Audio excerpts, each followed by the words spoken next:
नमस्कार, आप देख रहे हैं थारू समाचार और मैं राजन राणा आपका हमारे यूट्यूब चैनल पे बहुत बहुत स्वागत करता हूँ। हमारे समाज में बहुत ऐसी भ्रांतियाँ विद्यमान हैं जिनका आज की डेट में खंडन करना ज़रूरी है। आज हम इसके लिए बैठे हुए हैं। एग्जाम्पल के लिए कई ऐसी भ्रांतियाँ हैं, जैसे हमारे उत्पत्ति के बारे में कई लोग कहते हैं कि हमारी रानियाँ जब राजस्थान से आई थी, राजे रजवाड़ा हमारा कुनबा आया, तो रानियों के संबंध नौकरों से थे, उसके बाद हमारी उत्पत्ति हुई। यह एक भ्रांति ही है। क्या ये बात में आपको सत्यता नज़र आती है? तो इसके बारे में स्क्रीन पर जो दिख रही है मैडम, वो हमको विस्तार से बताएंगी। आप इनसे भली भांति परिचित होंगे, फिर भी मैं औपचारिकता पूरी कर देता हूँ। मैडम का नाम है पुष्पा राणा, जो एक राष्ट्रीयकृत बैंक में बतौर ब्रांच मैनेजर कार्यरत हैं। और भी ऐसी कई भ्रांतियाँ हैं, जैसे आपने NCERT की किताबों में पढ़ा होगा कि दिवाली को शोक पर्व के रूप में मनाया जाता है, और कई लोग कहते हैं कि मछली पकड़ना हमारा व्यवसाय होता है। ये सब भ्रांतियाँ हैं। इन्हीं सब बातों के बारे में आज हम विस्तार से चर्चा करेंगे।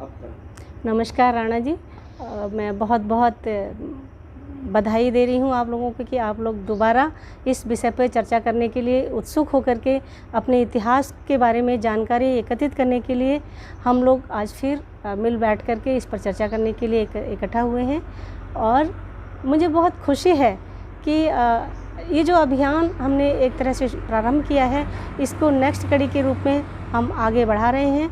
और बहुत उम्मीद करती हूँ कि आपका ये चैनल इस अभियान को बहुत ही गंभीरता से लेगा और लोगों के बीच में एक जन जागरण का संदेश फैलाएगा।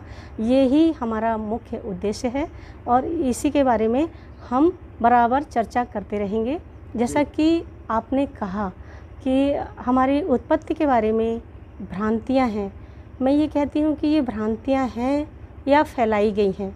ये भ्रांतियाँ फैलाई गई हैं तथाकथित विद्वजनों के द्वारा, कुछ इतिहासकारों के द्वारा, कुछ लोकल बासिंदों के द्वारा, ताकि हम हीन भावना से ग्रसित रहें और आगे अपना सिर उठाकर न चल सकें। वस्तुतः लोग ये तो स्वीकार करते हैं कि हमारा जो राणा थारुओं का जो इतिहास है वो राजवंश से संबंधित है। शुरुआत हर कोई यहीं से करता है कि राजवंश के लोग, 12 राणा लोग यहाँ पर, 12 राजवंश के लोग यहाँ पर आए थे, जो कि मीरा 12 राणा के नाम से फेमस है। पता नहीं किन कारणों से मीरा जो महारानी थी उनका नाम यहाँ से हटा दिया गया और फिर ये रह गया 12 राणा। बहुत शरारतपूर्ण मैं कहूँगी कि लोगों ने इसके बारे में एक अपनी अवधारणा बना करके प्रस्तुत की कि जो 12 राणा आए थे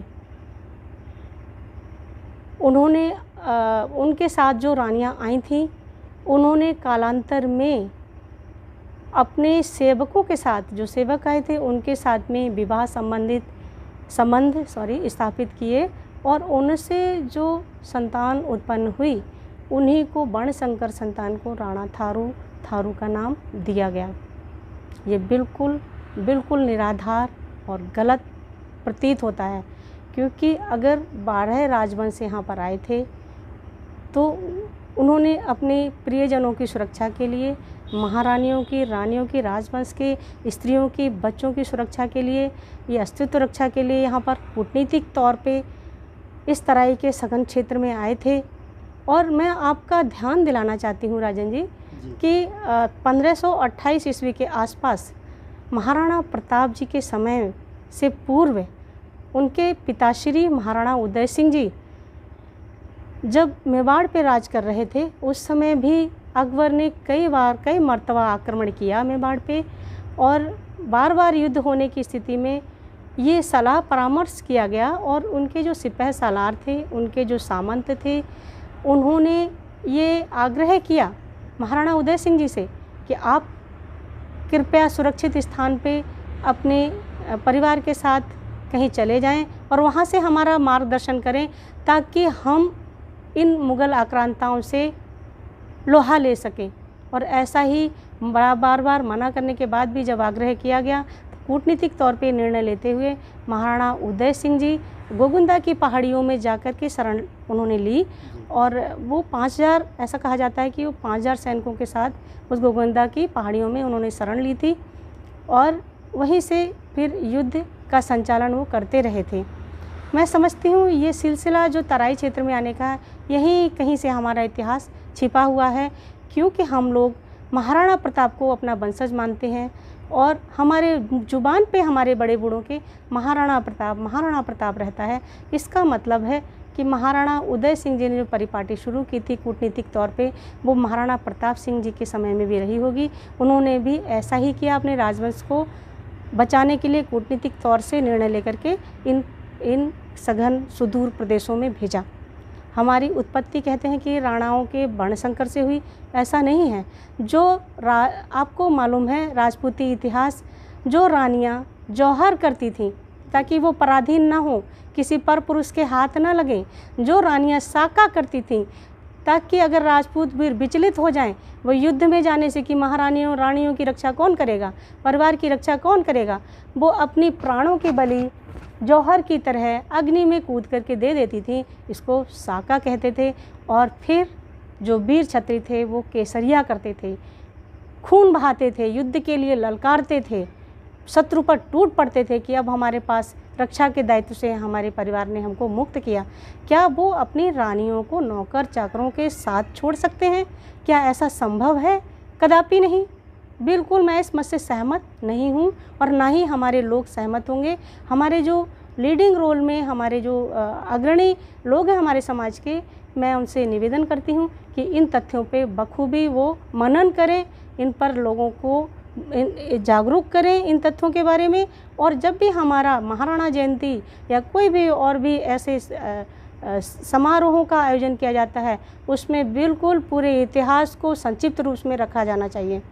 हमारे लोग वर्ण संकर नहीं थे, ऐसा मैं इसलिए कह सकती हूँ कि एक और अवधारणा है लोगों की कि महारानियाँ क्योंकि श्रेष्ठ थीं, नौकरों से शादी की थी, उनके बच्चे वर्ण संकर थे, इसलिए वो अपने पति को या पुरुषों को पैर की ठोकर मार करके खाना परोसती थीं। कितना भ्रामक, कितना गलत। और ये जिन्होंने कहा है वो महाशय शायद अभी जीवित हैं, जैसा कि शायद मैं आपकी यूट्यूब चैनल के माध्यम से मैंने ये मेरे संज्ञान में आया कि मैं उनसे पूछना चाहती कि उन्होंने किस परिवार में ऐसा देखा, कहाँ पर उन्होंने इस परंपरा को देखा। मेरी 55 साल की उम्र हो चुकी है, मैंने तो ऐसा अपने समाज में कभी कहीं नहीं देखा। और बल्कि आप ये कह सकते हैं कि जब हम खाना परोसते हैं तो पहले पुरुष वर्ग को, उसके बाद महिलाएं खाती हैं। इवन जब कन्याएं थोड़ी बड़ी हो जाती हैं वो भी पुरुष वर्ग से बाद में खाना खाती हैं। जी जी, ये भारतीयता का प्रतीक है। ये भारतीयता का प्रतीक है, ये हिंदुत्व का प्रतीक है। पति परमेश्वर है, पुरुष जो कमाने वाला हाथ है उसको बराबर से सम्मान दिया जाना चाहिए। भोजन पे पहला अधिकार उसका है, न कि कोई श्रेष्ठ है या कोई नीचा है ये सोच करके। भोजन पे पहला अधिकार कमा कर लाने वाले हाथ का होना चाहिए। ये ऐसी पतिव्रता नारियां थीं और इस तरीके से इस धर्म का वो पालन करती थी कि पहले पुरुष को खाना परोसा जाता था। दूसरी बात, जब खाना परोसते थे तो हमारे पुरुष जो मुखिया होते थे वो थोड़ा सा खाने का भाग, यानी कहना चाहिए रोटी का टुकड़ा या चावल दाल सब्जी जो भी कुछ परोसा गया है व्यंजन, उसको थोड़ा सा अपने थाली से लेकर के, भोजन की थाली से लेकर के ज़मीन पर रखते थे, हाथ जोड़ते थे, उस पर जल चढ़ाते थे, उसके चारों ओर जल से चौकी लगाते थे। तो क्या वो भगवान को अर्पित करने वाले भोजन को हमारी रानियां इतनी नासमझ थी कि ठोकर मार के देती थी? क्या ऐसा संभव है? क्या हमारे मस्तिष्क में इसका मंथन हुआ कभी? नहीं। ये बिल्कुल संभव नहीं है कि ठोकर मार के बिल्कुल खाना देती है। आप ये बिल्कुल इससे बखूबी पता चलता है कि श्रेष्ठ कौन है, किसको श्रेष्ठ माना गया। दोनों बराबर से थे, दोनों ही राजवंश थे, इसलिए दोनों की ही बराबर महत्ता थी, दोनों को बराबर महत्व मिलता भी था, मिलता भी है। जी जी, आज तक हमारे लोगों ने इसका विरोध क्यों नहीं किया? या हमारे जो पूर्वज हुए उनको वो भी इस बात से भली भांति परिचित होंगे जैसे कि हम अभी परिचित हो रहे हैं आपके द्वारा, तो उन्होंने इसका विरोध क्यों नहीं किया? मैंने बताया ना कि सदियां गुजर गईं, सदियां गुजर गईं अपने आप को छिपाए रखने में, अस्तित्व की रक्षा के लिए।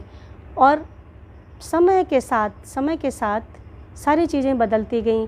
पहले ये कहा गया कि देखो पहचान मत बताना, तुम्हें अपने अस्तित्व की रक्षा करनी है। धीरे धीरे जब गुप्त रूप में रहते रहते सारी जो परंपराएं हैं वो अनवरत तो चलती रहीं, उनके बारे में किसी ने अपनी अगली पीढ़ी को बताया नहीं, जस्ट परंपरा के रूप में वो चलती रहीं और लोग धीरे धीरे धीरे करके अनभिज्ञ होने लगे।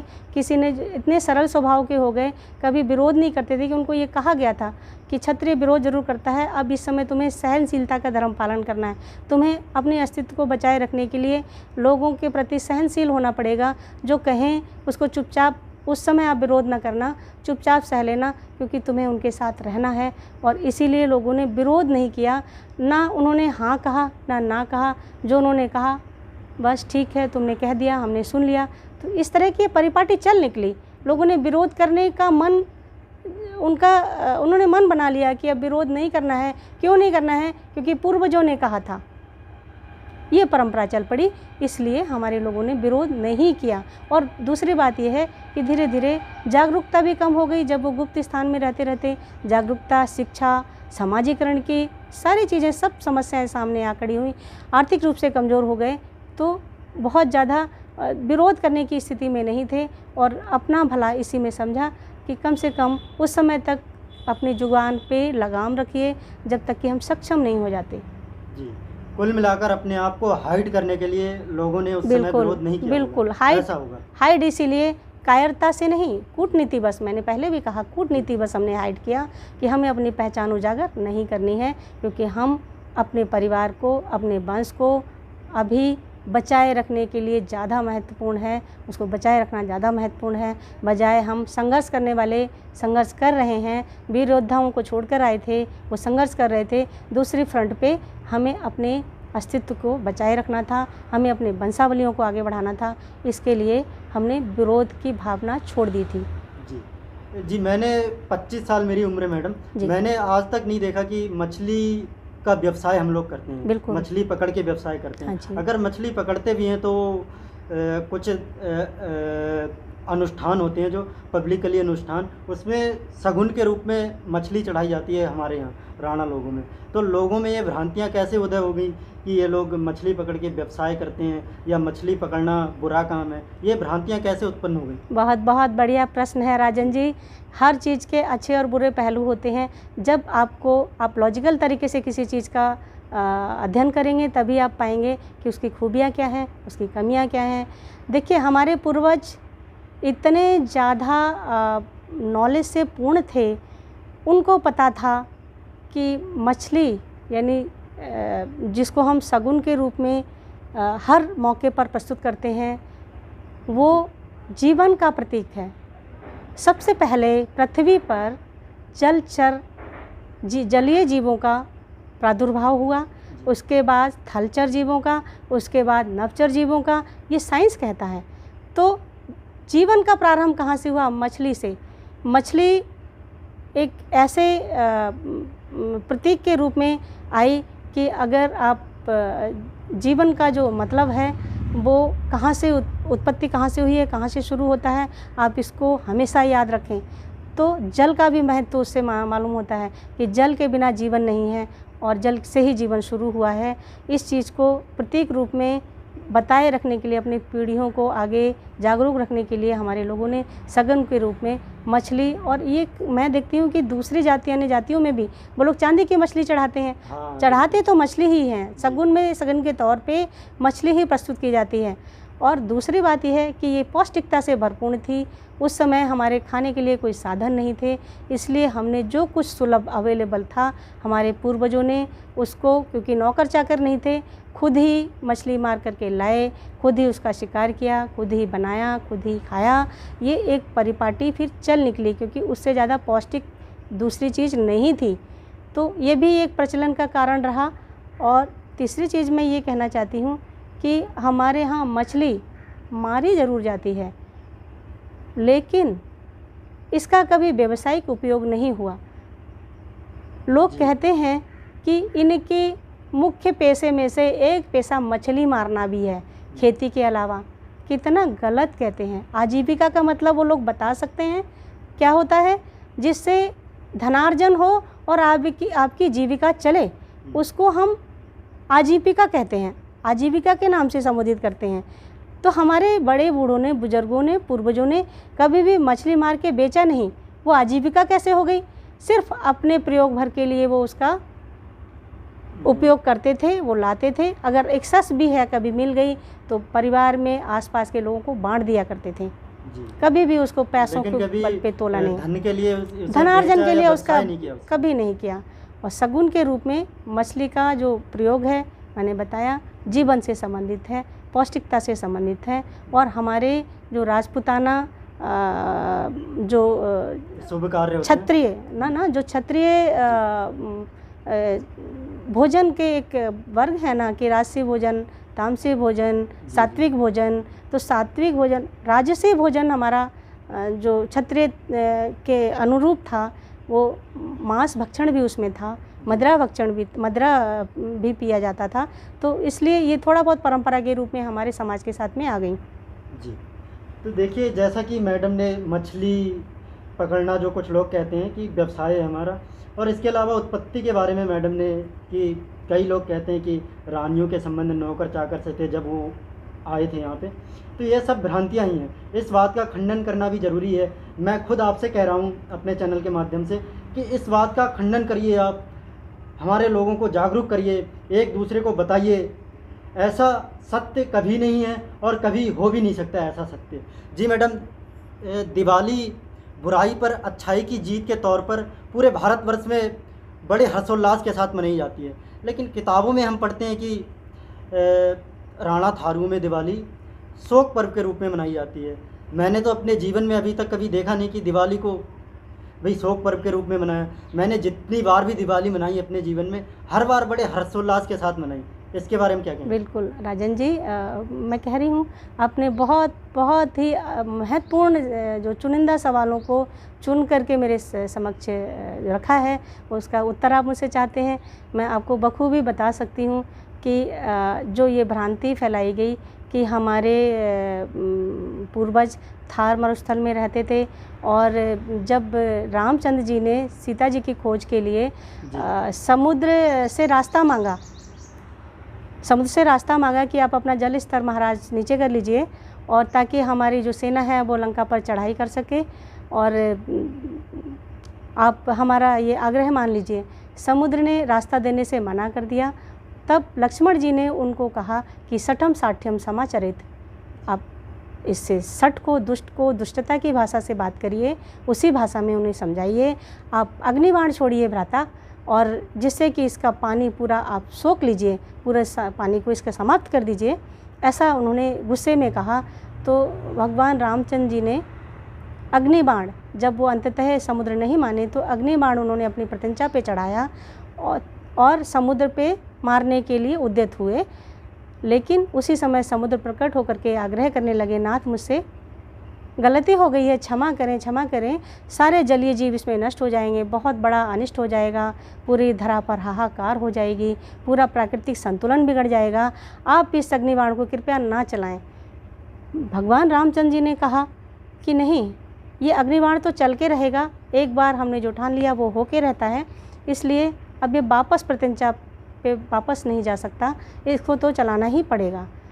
तो समुद्र ने उन्हें सलाह दी कि थार मरुस्थल में कुछ आदिम जातियां रहती हैं, डकैत रहते हैं, चोर रहते हैं, उचक्के रहते हैं, आप चाहें तो अपने अग्निबाण का मुंह उस ओर कर सकते हैं, आप उस मरुस्थल में अग्निबाण छोड़ दीजिए, और वो उनके नाश से ख़त्म होने से बहुत ज़्यादा फ़र्क नहीं पड़ेगा। कितना कुत्सित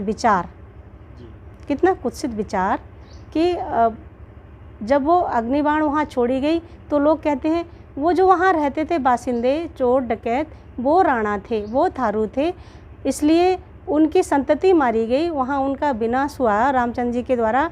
तो रामचंद्र जी जब वापस अयोध्या आए वनवास से, तो सब पूरे पब्लिक ने, पूरी जनता ने हर्ष के साथ में उनका स्वागत किया, दीप जलाए, लेकिन हमारे लोगों ने रुदन किया और शोक मनाया। दोनों घटनाएं अलग अलग हैं और लोगों ने दोनों घटनाओं को एक साथ किया। आप कह सकते हैं कि रामचंद्र जी जो हमारे जन जन में बसे हैं, हमारे होली में, तीज में, किसी भी स्थिति में, ढोलक के गीत में रामचंद्र जी का गुणगान होता है, बारहमासी गाई जाती है। हाँ, और कृष्ण की लीला होती है। इसके अलावा हमारे हरिश्चंद्र जी की लीला होती है। नृसिंह हमारे कुल देवता हैं।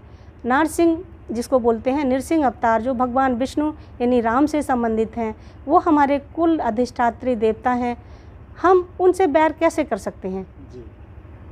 सवाल ही नहीं उठता। और अगर हम चोर डकैत उचक्के होते तो आज भी वही प्रवृत्ति होती। हम इतने सरल स्वभाव के क्यों हैं? शोक के रूप में दिवाली ज़रूर मनाई जाती है हमारे यहाँ पर, लेकिन उसका जो परिप्रेक्ष्य है, जो संदर्भ है, वो अलग है। हमारे यहाँ पर जब एक साल के अंदर दिवाली से पूर्व जितनी भी दिवंगत लोग होते हैं, उनको बड़ी रोटी कह करके यानी बड़े भोज का आयोजन किया जाता है। दिवाली यानी कार्तिक अमावस्या के दिन सारे सगे संबंधी, गांव के लोग, आसपास के लोग, उनको भोज दिया जाता है। और जो मृतक आत्मा है उसकी संतुष्टि के लिए 56 भोग तैयार किया जाता है। जितने तरीके का खान पान चलता है वो सब कुछ उसको अर्पित किया जाता है। तो वो कारण इसलिए है कि हम पुरोहितों से हमने दूरी बना ली थी, थर्ड पार्टी से हमने दूरी बना ली थी।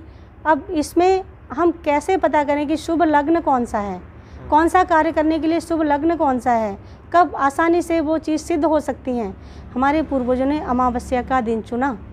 अमावस्या का दिन आपको पता है, कार्तिक अमावस्या का दिन काल रात्रि, निशा रात्रि, हिंदू साहित्य में, हिंदू तंत्र में ऐसा कहा जाता है। सभी तांत्रिक लोग, मंत्र सिद्धि के लोग, हम बचपन में पुस्तकें पढ़ा करते थे कि विद्या बढ़ेगी, यानी जो भी सिद्ध करना चाहते हो उस दिन आप उस कार्य को करेंगे जो आसानी से सिद्ध हो सकती हैं। तो उस सिद्ध मुहूर्त को हमारे लोगों ने अपने दिवंगत प्रियजनों को अंतिम विदाई देने के लिए, अंतिम भोज देने के लिए आह्वान किया। क्योंकि ऐसा माना जाता है हिंदू शास्त्र में कि अमावस्या के दिन, कार्तिक अमावस्या के दिन हमारे जो पराजगत की चीज़ें हैं, क्योंकि वो पराजगत के हो चुके जो दिवंगत आत्मा हो गई, वो उस धरा पे अनिवार्य रूप से विचरण करते हैं उस दिन, पर्टिकुलर अमावस्या के दिन। तो हमारे लोगों ने सोचा कि इससे बढ़िया क्या हो सकता है, हम अपनी दिवंगत आत्मा को आसानी से आह्वान कर सकते हैं। वो जो हमारे पूर्वज हो चुके, उन पूर्वजों को हम आह्वान करके संतुष्ट कर सकते हैं जब वो इस धरा पर विचरण करें।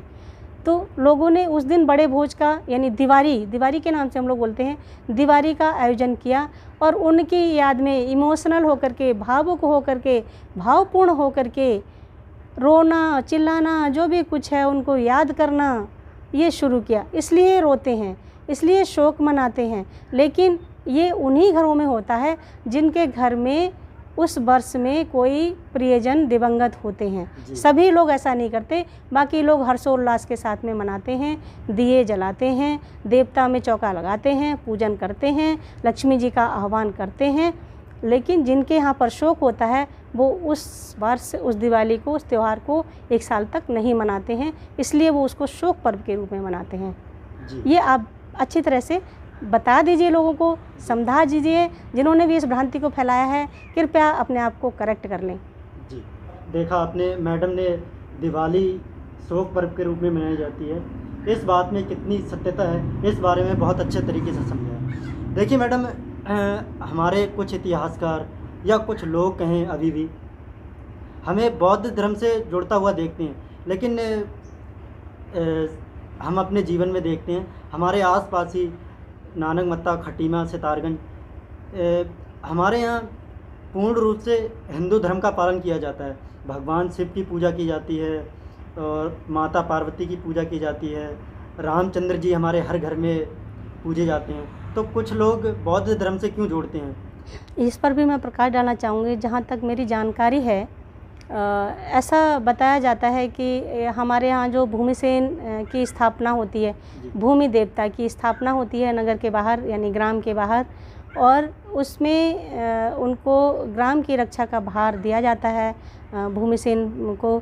तभी हम लोग कुंवार के महीने में आश्विन माह में उन पे पूरा साफ़ सफाई मिट्टी चौका लगा करके उस वर्ष के लिए तैयार करते हैं।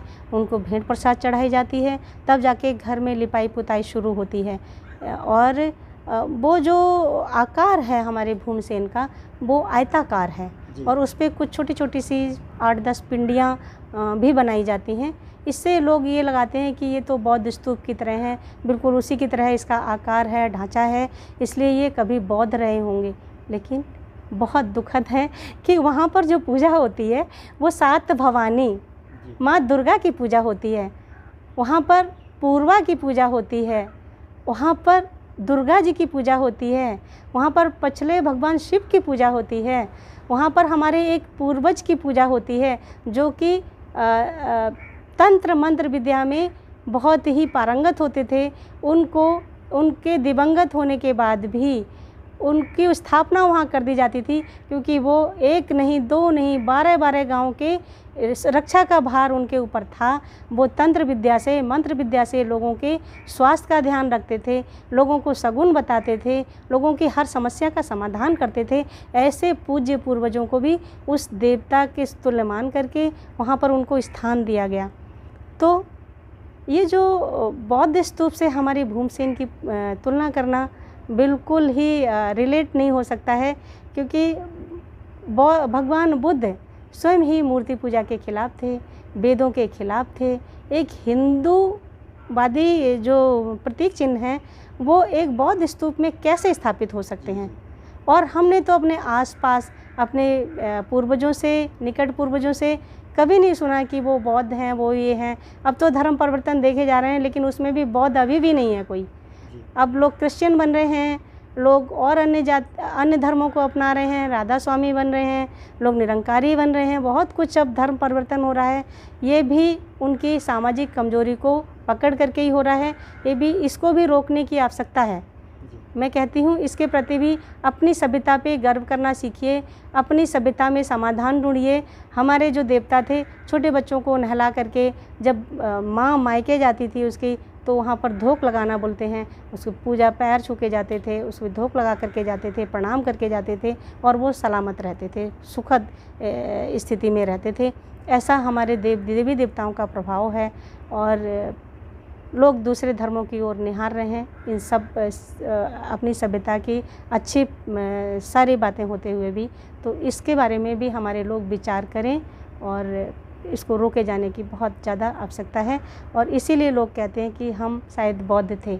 मैंने पहले अपने एक इंटरव्यू में इस चीज़ का जिक्र किया था कि हम लोग यहाँ पर 16वीं शताब्दी में आए हैं और हम लोग जो 12 राणा के वंशज हैं वो अलग हैं, और जो यहाँ मूल निवासी थे नेपाल और हमारे इस तराई क्षेत्र में, वो थोड़ा सा अलग हैं, भिन्न हैं। वो यहाँ के मूल निवासी थे, इसलिए वो अपने आप को थारू कहते हैं और शायद उन्हीं की वजह से हम भी उनके साथ घुल मिल के थारू कहलवाना, लोगों ने हमें थारू कहना शुरू किया और हमने उसको एज इट इज़ मान लिया। लेकिन उन्होंने खुद कहा कि किसी सज्जन व्यक्ति ने ये टिप्पणी की, कोई चौधरी जी हैं, उन्होंने कहा कि हम थारू होने पे गर्व करते हैं और हम बौद्ध हैं, इस पे भी हमें गर्व है, पर हम 3000 सालों से हैं। तो मैंने तो पहले ही कहा ना कि वो पहले से यहाँ पर हैं, पहले से वो मूल निवासी हैं। इसको कॉन्ट्राडिक्शन कहाँ से है? हम एसटी होने के नाते उन सब के साथ में हैं और हम साथ रहेंगे, इसमें कोई दो राय नहीं है। अगर सरकार ने कोई व्यवस्था दी है तो हम बखूबी उसका सम्मान करते हैं, क्योंकि उसी आरक्षण की वजह से हम लोग ऊपर आए हैं। हमें सामाजिक रूप से पिछड़ेपन को निकालने के लिए अगर सरकार ने हमें किसी भी कैटेगरी में रख करके कोई व्यवस्था दी है तो वो स्वागत योग्य है, वो मान्य है, वो एक्सेप्टेबल है। और जितने भी लोग उस कैटेगरी में आते हैं हम उनका साथ देते हैं, देते रहेंगे। बट गंगा जमुना अलग नदियाँ हैं, संगम पे भी उनका कभी संगम नहीं होता। वो एक का जल काला नीला है, एक का जल सफ़ेद है, दोनों सहअस्तित्व के साथ में, दोनों किनारे साथ चलते हैं, नदी साथ साथ जल बहता है, बट अपनी पहचान वो बनाए रखते हैं। तो मैं यही कहूँगी, साथ चलने का मतलब पहचान खोना नहीं, अपनी पहचान को रेखांकित करना, कोई बुरा कार्य नहीं है, कोई दुर्भावनावश से रेखांकित नहीं किया गया। सब हमारे भाई हैं, चाहे हम एक देश के वासी हैं या किसी भी वजह से हम एक दूसरे से कनेक्टेड हैं। ये पूरा जो समाज है, वसुधैव कुटुंबकम, पूरा समाज एक सूत्र में पिरोया हुआ है। यही हमारी एकता के लिए होना भी चाहिए। पर अगर हम इतिहास की जब बात करते हैं, जब लोग हमारे बारे में अनर्गल प्रचार करते हैं, तो हमें अपनी पहचान, और हमारे क्षत्रिय राजपूतों ने कहा भी कि समय आने पे अपनी पहचान उजागर करना, जो हमें अब वो वक्त से हाई टाइम, हमें अब अपनी पहचान को उजागर करना ही होगा। हमें अपनी पहचान को, सभ्यता को लोगों के बीच में बताना ही होगा, ताकि हम, हमारी पीढ़ी अपने इतिहास को, अपने पूर्वजों के बारे में गर्व कर सके, अपने स्वाभिमान से वो भर सके, अपने बारे में किसी हीन भावना से ग्रसित ना हो, जिससे उसकी बुद्धि कुंठित ना हो। ये बहुत ज़रूरी है। आज हमारे पढ़े लिखे युवा युवतियाँ थोड़ा सा हीन भावना से ग्रसित हो जा रहे हैं कि या जैसे ही पता चलता है कि हम एसटी हैं, हम थारू हैं, जो भी नाम हमें लोगों ने दिया, वो थोड़ा सा हिचकिचाने लगते हैं। ऐसा नहीं है। अपने आप को इतनी बुलंदियों पे पहुंचाना है, अपने आप को इतना ज़्यादा सक्षम, ज्ञानवान बनाना है कि लोग आपसे लोहा मान सकें, आपकी बात को महत्व दे सकें हैं, आपको ध्यान से सुन सकें, और जो सत्यता है उस पे मोहर लगाएं, ना कि अनर्गल बातों पे टैगिंग करते चलें कि ये ऐसे हैं, ये वैसे हैं। हर परंपरा के पीछे बहुत महत्व छिपा हुआ है हमारे। जी मैडम, हमारे यहाँ जब कोई धार्मिक अनुष्ठान होता है या शादी विवाह के अवसर पर हम लोग पुरोहित को नहीं बुलाते हैं, हम जो भी कार्यक्रम होते हैं खुद ही संपन्न करते हैं। तो लोग इसके पीछे सोचते हैं कि ये ऐसे शुभ मौक़ों पर पुरोहित को नहीं बुलाते हैं तो ये बाकी लोगों से हटके हैं, आदिवासी हैं, समाज से जुड़े हुए नहीं हैं। इसको लेके पूरे समाज में एक भ्रांति फैली हुई है, ये कैसे दूर कर सकते हैं? मैं बार बार मैंने राइट फ्रॉम द बिगनिंग ये कहा है कि हमारे लोग क्योंकि अस्तित्व रक्षा के लिए आए थे। नेचुरली आपने देखा होगा कि जब किसी व्यक्ति को संकट का सामना करना पड़ता है, तो अपने को वो हर तरह से छिपा कर ही रखना चाहता है, अपने बारे में कम से कम जानकारी देना चाहता है। तो हमारे साथ यही ऑप्शन था जब हम लोग यहाँ पर माइग्रेट होकर के आए सदियों पहले, तो यही ऑप्शन था कि भाई ज़्यादा अपने बारे में कुछ बातचीत नहीं करना, बताना मत अपने बारे में, तीसरे व्यक्ति का प्रवेश अपने समूह में आप नहीं आने दोगे, कोई भी थर्ड पार्टी आपसे मेल जोल ज़्यादा नहीं कर पाएगी, ताकि अपने बारे में जो गुप्त सूचना है, अपनी जो परंपराएं, अपनी जो बातें हैं, अपना जो भी कुछ है वो दूसरे लोग ना जान पाएँ, वो खुफिया जानकारी ना ले जाएं। इसके लिए यह हमारी क्या प्लानिंग है, हमारी क्या योजना है, आगे के लिए क्या क्या कूटनीति है, इन सब को मद्देनज़र बिल्कुल पूरे समूह को शायद ये आदेश रहा होगा कि अपनी पहचान को छिपाए रखना।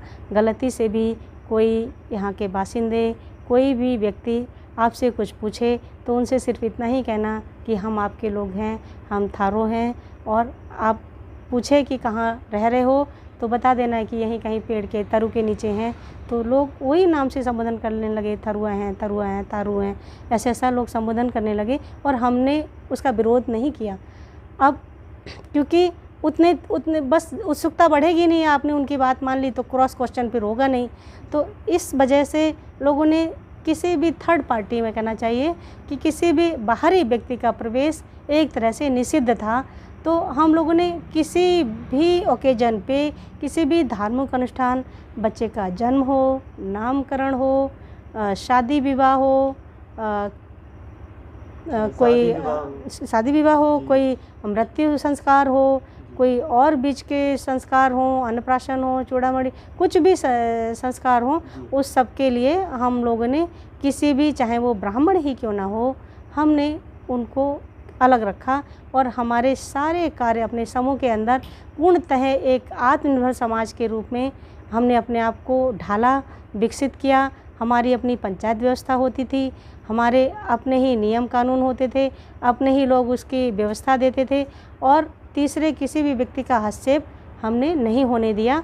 और इसमें इसीलिए ये कारण रहा कि हमने पुरोहितों को यानी ब्राह्मणों को भी दूर रखा, और हमारे जो भी शुभ लग्न, शुभ विचार, कैसे सुरक्षा होगी, किस घड़ी में कोई काम करेंगे, उसके लिए क्या बंदोबस्त किया जाए, इसके लिए हमने भरारे जो प्रधान है मुखिया की सलाह को ही मुख्य माना और मुहूर्त के हिसाब से हम लोग अपना सब तीज त्यौहार मनाते रहे कि प्राकृतिक रूप से कि उजाले पक्ष में मनाएंगे कि अंधेरे पक्ष में मनाएंगे, किस मास में मनाएंगे, कैसे मनाएंगे, उसकी मुनादी बाकायदा कराई जाती थी कि अब होली है, प्रधान उसकी मुनादी करवाते थे कि होली है रे तैयार हो जाओ, ये करो, दीपावली आ गई है अब ये तैयारी करो, वो तैयारी करो, जो भी कुछ है उसकी मुनादी बाकायदा गाँव में ढोल ढिंढोरा पीट करके की जाती थी। जी, लेकिन आज तो शादी ब्याहों में मैंने कई जगह देखा है पुरोहित बुलाने लग गए हैं लोग। बिल्कुल। तो जो हमारे लोग इतने सक्षम हैं तो अब ऐसा क्यों? बिल्कुल बिल्कुल कारण है। देखिए ना कि समाजीकरण जब होता है, मॉडर्न सोसाइटी हुई, लोगों का थोड़ा सा ग्लोबलाइजेशन हुआ, दूसरे समाज से संपर्क हुआ, लोग पढ़े लिखे बाहर सुदूर देशों में गए, दूसरे प्रदेशों में गए, लोग दूसरे अन्य वर्णों के साथ, अन्य जातियों के साथ, अन्य लोगों के साथ में हम संपर्क में आए। तो आजकल आप देखते हैं कि हर चीज़ के लिए रोल मॉडल है हमारी पिक्चरें, हमारे टीवी के जो सीरियल्स हैं। अगर भले ही पहाड़ में पहले बट सावित्री का व्रत मनाया जाता था, आज वो भी करवा चौथ मनाते हैं। जी।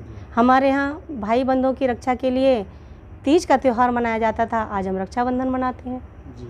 तो ये थोड़ा थोड़ा क्या होता है, संस्कृति एक दूसरे की मानने लगते हैं, वो भी अपने आप को उच्च दिखाने के लिए, क्योंकि जब बहुसंख्यक समाज जो धनाढ़ समाज है, समर्थ को नहीं दोष गुसाई, जो सामर्थ्यवान है उसको कोई दोष नहीं लगता, वो जो भी नियम कानून जो भी परिपाटी को चलाता है लोग उसका अनुसरण करने लग जाते हैं। तो बाकी सब लोगों ने पुरोहितों को, पंडितों को बहुत ज़्यादा महत्व दिया। हमारे लोगों ने सोचा कि हम क्यों पिछड़े रहें, हमें लोग इसके लिए क्यों आदिवासी पुकारें, क्या है हम भी एक कुल पुरोहित रख लेते हैं, हम भी एक पंडित रख लेते हैं, हर मौके पे वो हमारा मार्गदर्शन करेंगे। तो अब ये चलन आगे हो गया। पर मैं ये भी कहूँगी कि यहीं से शायद यहीं से थर्ड पार्टी का प्रवेश हमारे ग्रुप में, हमारे समूह में हुआ, हमारी जाति में हुआ और लोगों ने हमारी संस्कृति, हमारी चीज़ों को जाना और जान करके उसको गलत तरीके से पेश किया। मैं देखती हूँ कि जो भी हमारे यहाँ बहुत उनको महाराज जी, पंडित जी, महाराज ऐसे कह के बुलाते हैं और उनको कुल परंपरा के रूप में पुरोहित रखते हैं पिछले शायद 1 सदी से। तो वही थोड़ा सा दुखद होता है, पीछे जाके थड़ुआ हैं, थड़ुआ घर हूँ ऐसा बोलते हैं वो लोग, ना कि जजमान हैं। ऐसा रिस्पेक्टेड शब्द का इस्तेमाल सब लोग नहीं करते हैं। कुछ लोग इसके अपवाद हो सकते हैं, सामने तो दादा, भाई, काकू, काकी बोलते हैं, लेकिन पीठ पीछे थोड़ा सा वो अपना एक जो भेदभाव है उसको निरंतर बनाए रखते हैं। और ये समाज में यहीं से शायद ज़्यादा प्रचलित हुआ जो भेदभाव का था, जो पंडितवाद से ही हम लोग और भेदभाव के शिकार हो गए। जी, तो यहाँ से ये सब अब रुकना चाहिए। मैं ये कहूँगी कि रुकना चाहिए या नहीं रुकना चाहिए ये तो अलग बात है, लेकिन हाँ, हम ये तो समझा सकते हैं कि भाई हम एक उच्च कोटि के वंश से संबंध रखते हैं। आप किसी भी भ्रांति को अपने मन से निकाल दीजिए। आप जो हमारे यहाँ खाना नहीं खाते हैं, आप जो हमारे हाथ का खाना नहीं खाते हैं, इन सब चीज़ के पीछे आपकी भ्रांति है। आप अवश्य अपनी भूल सुधार करें और जो भी आपके अंदर जो ज्ञान है, जो पांडित्य है, उसको जनता की भलाई के लिए उपयोग करें। तराई क्षेत्र में जो भी सोकाल हमारी राणा वंश के लोग हैं या थारू जनजाति के लोग हैं, चाहे वो नेपाल की तराई हो, चाहे वो भारत की तराई हो, तराई क्षेत्र हो, सब लोग जैसा कि एक कैटेगरी में एसटी में रखा गया है, आदिम जनजाति में रखा गया है, लोग एक ही वंश के, एक ही रेस के हम लोग हैं, ऐसा कह कर के मानते हैं। इस तरह की मान्यता है। पर मैं थोड़ा सा यहाँ पर स्पष्ट करना चाहूँगी कि ऐसा कुछ लोगों ने मेरे वीडियो में कमेंट भी किया था कि, और कुछ जो विद्वतजन हैं उनका भी यही मानना है कि क्योंकि हमारे नैन नक्श कुछ मंगोलाइड हैं और उन सब के भी नैन नक्श कुछ इसी तरीके के हैं, इसीलिए हम लोग एक ही रेस से संबंध रखते हैं, एक ही वंश से संबंधित रखते हैं, हम लोग एक ही हैं, ऐसा माना जाता है। ऐसा ही लोगों ने इसको स्थापित भी किया है। बट मेरा थोड़ा सा यहाँ पर मत विभिन्न है। मैंने पहले भी कहा था कि हमारे जो तराई क्षेत्र में है विभिन्न जातियाँ पहले से रहती आई हैं, और ख़ास करके नेपाल, सुदूर नेपाल में बहुत ज़्यादा जो बहुसंख्यक लोग इस थारू जनजाति के हैं, उनमें बहुत सारी अन्य जातियाँ हैं, चाहे वो डंग हों, चाहे वो और दूसरी जातियाँ हैं, वो काफ़ी वहाँ पर प्रभावशाली भी हैं उस नेपाल में। और हमारे यहाँ भी लोग हैं, सब लोग एक ही जाति के लोग अपने आप को मान्यता मानते हैं और मिलजुल कर के प्रोग्राम भी करते हैं। लेकिन प्रोग्राम करना, एकत्रित होना, यूनाइट होना एक अलग बात है, ये होना चाहिए, इसमें कहीं कोई दो राय नहीं है। बट अपनी पहचान को बताना कोई गलत बात नहीं है, इसमें कहीं किसी को कोई विद्वेष बस नहीं है। जो तथ्य है वो मैं कह रही हूँ कि उसमें किसी को बुरा मानने की ज़रूरत नहीं। हम बाकायदा सभी का सम्मान करते हैं, किसी के साथ में भेदभाव नहीं होना चाहिए, चाहे वो इतिहास में पूर्व में रहा हो, चाहे वो अब हो रहा हो। किसी भी मानवीय समूह के साथ में भेदभाव आपस में नहीं होना चाहिए। बट अगर वो ये कहकर हमें नीचा दिखाते हैं कि तुम्हारे नैन नक्श उतने शार्प नहीं हैं, तुम्हारे नैन नक्श जो है मंगोलियाइड हैं, इसलिए तुम थारू हो, दूसरे लोग भी थारू हैं और तुम एक निम्न रेस से संबंध रखते हो, ये कह कर के जो लोग अपमानित करते हैं, तो ये कहीं मन को गहरे छलनी कर जाता है। क्योंकि नैन नक्श की जहाँ तक बातें हैं, आपको पता है कि आजकल एक्टर एक्ट्रेस क्या कर रहे हैं, वो लोग अपने नैन नक्शों को कृत्रिम तरीके से सुधार कर रहे हैं, या कृत्रिम संसाधनों से हाइड कर करके एक मेकअप के रूप में अपने आप को बहुत ही सौंदर्यपूर्ण दिखाते हैं, बहुत ही सौंदर्य प्रसाधनों का इस्तेमाल करके सुंदर दिखाते हैं। तो हमारे क्योंकि सरल स्वभाव के लोग सदियों से जंगलों में रहते हुए ये भूल ही गए कि एक्सप्रेशन कैसे देना है। जबकि किसी भी कलाकार को आप देखते होंगे कि उनकी पर्सनालिटी डेवलपमेंट का हिस्सा होता है कि कितना मुस्कुराना है, कितना मुंह खोलना है, किस एंगल से बात करनी है, अपना फेस कट किस तरीके से प्रेजेंट करना है, गोलाकार है तो ऐसे प्रेजेंट करो, अंडाकार है तो ऐसे प्रेजेंट करो। तो वो सब चीज़ें भी मायने रखती हैं। लोग इन सब चीज़ों से पहले ही जागरूक थे और इन चीज़ों का इस्तेमाल करते थे।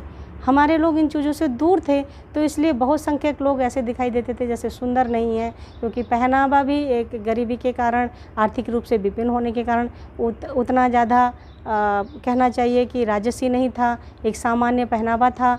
लेकिन जो नैन नक्श थे वो भी, जो तीक्ष्ण नैन नक्श वाले भी थे, वो भी उसी तरह से दिखते थे, क्योंकि उनके हाव भाव भी उतने विशेष रूप से सजग रूप से नहीं थे और उनका जो पहनावा है, उनका जो प्रेजेंटेशन है वो भी उतना अच्छे तरीके से नहीं था। तो लोगों ने ये भ्रांतियाँ पाल ली कि नहीं, ये तो मंगोलियाई नस्ल के हैं, ये तो क्योंकि सुंदर नहीं दिखते हैं इसलिए आदिवासी हैं, इसलिए ये थारू हैं। ऐसा नहीं है। आप देखिएगा कि अब जबकि प्राकृतिक जो अवस्था से लोग निकल करके कृत्रिमता की ओर जितना बढ़ रहे हैं, आप शादी ब्याह आजकल के देख लीजिए, कितनी सुंदर सुंदर कन्याएं दौराचार करती हैं, कितने सुंदर सुंदर हमारे जो युवक हैं वो वहाँ होते हैं, कितने बड़े बूढ़े जो मतलब बहुत अच्छे वरिष्ठ होते हैं, लंबे चौड़े होते हैं, बढ़िया से अपने आप को टाई शाई लगा करके या बढ़िया ड्रेसअप हो करके वो अपने आप को प्रदर्शित करते हैं, तो आप बिल्कुल अलग ही नज़ारा देखते हैं। तो ये एक जेनेटिक भी चीज़ें आ गई कि आप किसी तरीके से छुप के रहते रहते आपके जो सुंदरता को उभारने के लिए, आपकी आकृति को उभारने के लिए उतना ज़्यादा कृत्रिम चीज़ों का इस्तेमाल नहीं किया गया और वो उसी तरीके से अपने आदिम जो प्राकृतिक अवस्था थी उसी को प्रदर्शित करते रहे और लोगों ने उसका प्रतिरूप जो है ये माना कि लोग सुंदर नहीं होते हैं, मंगोलियाई होते हैं। कुछ हद तक होते हैं, मैं ये नहीं कहती, बिल्कुल ही इनकार नहीं कर सकते हैं। समय के गर्त में बहुत सारी चीज़ें छिपी हुई हैं। अब जो नस्लें हैं वो किस तरीके से मिलजुल गई, मैं एक भाषा का ही मैं आपको उदाहरण देती हूँ कि हमारे, जैसा मैंने पहले कहा था कि कुछ जो अन्य जातियाँ थीं, गंगवार थे, सक्सेना थे और भी पाल हैं, ये सब भी यहाँ के मूल निवासी थे जो कालांतर में थोड़ा सा और आगे चले गए। और उनके गांव के नाम आप देखिएगा, जो हमारे गांव के नाम है लगभग वही गांव के नाम हैं, भाषा बिल्कुल हमारी सिमिलर है। तो पर राजस्थानी भाषा तो सिमिलर नहीं थी, तो हमने अपने हाइड करने के लिए कुछ ना कुछ उन लोगों के साथ में हमारे जो है वो संस्कृति का आदान प्रदान हुआ है, इसलिए उस संस्कृति की छाप हमारे पर भी आई है।